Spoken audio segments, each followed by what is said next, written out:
ബ്രഹ്മാവിൽ തുടങ്ങി ഇന്ദ്രനും ചന്ദ്രനും വരുണനും കടന്ന് അർജുനന്റെ കയ്യിലെത്തിയ വില്ല്, ഇതിഹാസ നായകന്റെ വീരോചന വിജയങ്ങൾക്ക് സാക്ഷിയായ വില്ല് ഗാന്ധീവ. ഇന്ത്യയുടെ പുതിയ മിസൈലാണ് വീണ്ടും പുരാണകഥകളിലേക്ക് ശ്രദ്ധ തിരിക്കുന്നത്. ശബ്ദത്തേക്കാൾ 4 മടങ്ങിലേറെ വേഗം, കാഴ്ചയ്ക്കപ്പുറമുള്ള ലക്ഷ്യങ്ങളെയും അത് യുദ്ധവിമാനങ്ങളായിക്കോട്ടെ മിസൈലുകളായിക്കോട്ടെ തകർത്ത് തരിപ്പണമാക്കാനുള്ള ശേഷി.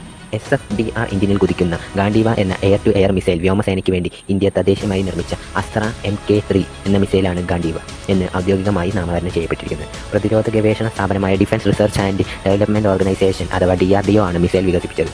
സോളിഡ് ഫ്യൂവൽ ഡക്റ്റഡ് റാംജെറ്റ് എഞ്ചിനാണ് ഗാണ്ടീവയുടെ പ്രത്യേകത. മിസൈൽ മുന്നോട്ട് പോകുന്നതിൻ്റെ വേഗത കൂടുമ്പോൾ അന്തരീക്ഷത്തിൽ നിന്ന് തന്നെ വായു വലിച്ചെടുത്ത് ഇന്ധനവുമായി ചേർത്ത് ജ്വലനം സാധ്യമാക്കുന്നവയാണ് റാംജെറ്റ് എഞ്ചിനുകൾ.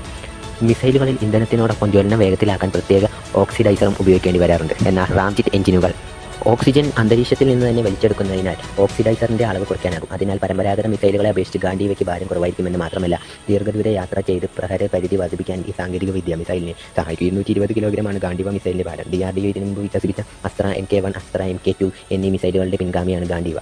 അസ്ത്ര MK1 മിസൈലിന് പരമാവധി 110 കിലോമീറ്ററാണ് പ്രഹര പരിധി, MK2വിന് 160 കിലോമീറ്റർ. എന്നാൽ ഗാണ്ടീവയ്ക്ക് 300 മുതൽ 350 കിലോമീറ്റർ ദൂരത്തിലുള്ള ലക്ഷ്യങ്ങൾ വരെ തകർക്കാൻ സാധിക്കും. വായുവിൽ നിന്ന് വായുവിലേക്ക് തൊടുക്കാവുന്ന യൂറോപ്യൻ നിർമ്മിത മെറ്റിയോറിനെ മറികടക്കുന്ന പ്രകടനമാണ് ഗാണ്ടീവയെ വ്യത്യസ്തമാക്കുന്നത്.